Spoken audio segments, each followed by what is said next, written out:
ओम नमः शिवाय. नमस्कार मित्रांनो, आपण बघणार आहोत पैसे कसे कमवायचे आणि पैशाची बचत कशी करायची आणि त्यासाठी काय करायचे, यावर काय उपाय करायचा तो आज आपण बघणार आहोत.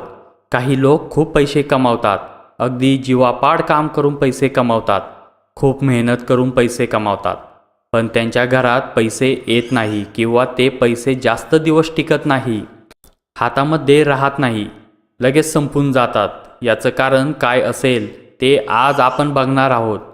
त्यांचं मेन कारण असतं ते म्हणजे ग्रहांची कमजोरी. जर आपले ग्रह नक्षत्र कमजोर असतील तर आपली कोणतीही कामे व्यवस्थितरित्या होत नाहीत. काही लोक असे म्हणतात की मेहनत करा, नशीब तुम्हाला साथ देईल, मेहनत करत राहा आणि पैशाचा पाऊस पडेल. पण या जगात अशी खूप लोक आहेत की ती खूप कष्ट करतात, दिवसरात्र एक करून मेहनत करतात, पण अशा काहीच लोकांकडे पैसा टिकतो व काही लोकांकडे पैसा टिकत नाही. तुम्हाला विश्वास बसत नसेल तर तुम्ही नक्की करोडपती लोकांकडे पहा. ते जे काही पूजा आरत्या किंवा जे काही तोटके वापरतात ते कधीच कोणाला उघडपणे सांगत नाही व त्यांचे काही कळतही नाही, कारण बाहेरच्या लोकांना जर कळले तर लोक आपल्याला अंधश्रद्धाळू असे म्हणतील, अशी त्यांना भीती असते. त्यामुळे ते अशा गोष्टीत कोणालाही कळू देत नाही. ते लोक मंदिरात टोटके करतात. टोटके म्हणजे काय असतं तर कमी मेहनतीमध्ये मंत्रतंत्र याचा उपयोग न करता देव देवता प्रसन्न होतील व आपल्याला आशीर्वाद देतील.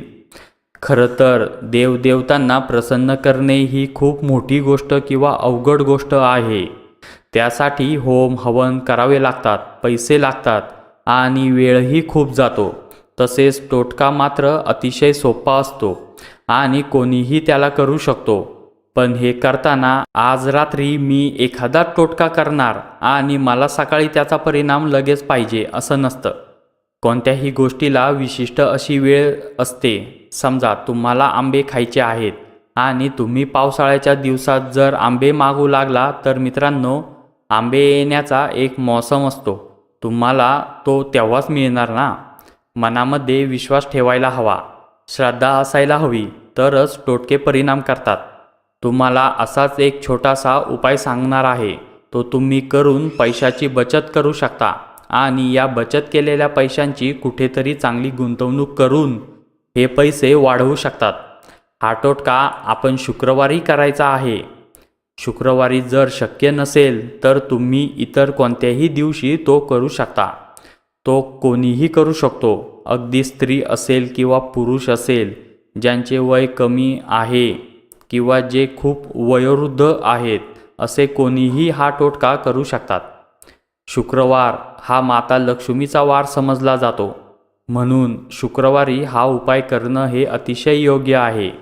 शुक्रवार या दिवशी सायंकाळी आपण आंघोळ वगैरे करून शुद्ध व्हा आणि माता लक्ष्मीच्या फोटोसमोर बसा. या फोटोसमोर आपण एक शुद्ध तुपाचा दिवा लावायचा आणि आपल्या उजव्या हातात एक लवंग आणि इलायची घ्यायची. मित्रांनो, लवंग आणि विलायची यांना तंत्रशास्त्रात आणि ज्योतिषशास्त्रामध्ये लवकर प्रभाव टाकणारे आणि लवकर परिणाम दाखवणारे असे म्हणले आहे. आपण पण अशी एक लवंग आणि विलायची घ्यायची. ती कुठेही तुटलेली किंवा फुटलेली नसावी. तर अशी एक लवंग आणि एक विलायची आपण उजव्या हातामध्ये ठेवायची आहे. महालक्ष्मी समोर बसायचं आणि एका मंत्राचे उच्चारण आपल्याला करायचे आहे. हा मंत्र आहे ओम महालक्ष्मी नमः, ओम महालक्ष्मी नमः. हा मंत्र 108 वेळा याचे उच्चारण आपण करायचे आहे. ते करताना आपल्याला कोणीही डिस्टर्ब करणार नाही याची काळजी घ्या. उच्चार स्पष्ट करा. 108 वेळा हा मंत्र म्हटल्यानंतर एका पिवळ्या रंगाच्या कापडावर आपण ही विलायची आणि लवंग ठेवायचे. त्याची पुरचुंडी बांधायची आणि ज्या ठिकाणी आपण आपले पैसे ठेवतो, आपली धनसंपत्ती ठेवतो, मौल्यवान वस्तू ठेवतो, अशा ठिकाणी, मग ते कपाट असेल किंवा तुमचा कॅश बॉक्स त्याबरोबर योग्य असेल त्या ठिकाणी आपण ही पुरचुंडी ठेवायची आहे. मित्रांनो, अशी ही लवंग आणि विलायची ठेवायची पुरचुंडी तुम्हाला 7 दिवसामध्ये तिचा असर दाखवणे सुरू करेल. तुमचे पैशाचे स्रोत वाढतील, पैशाची बचत व्हायला सुरुवात होईल. जे पैसे तुमचे कुठे अडकले होते ते तुमचे पैसे मिळू लागतील. पैशाची आवक वाढेल, म्हणजे तुमच्याकडे पैसा येऊ लागेल. यामध्ये जो फालतू खर्च होतो विनाकारण, तो खर्चसुद्धा कमी होण्यास सुरुवात होईल आणि परिणामी तुमच्या पैशामध्ये बचत होईल.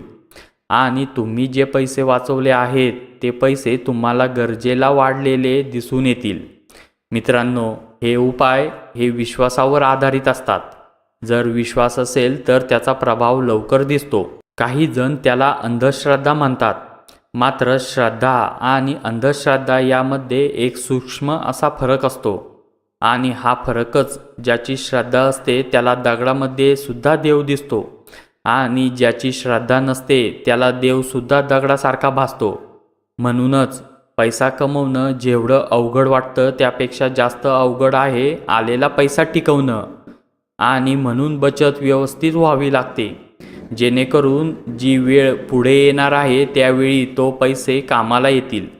तर असा हा खूप सोपा टोटका तुम्हीसुद्धा नक्की करा आणि तुमचं जीवन सुखमय बनवा. धन्यवाद. व्हिडिओ आवडल्यास लाईक करा आणि या यूट्यूब चॅनलला सबस्क्राईब करा.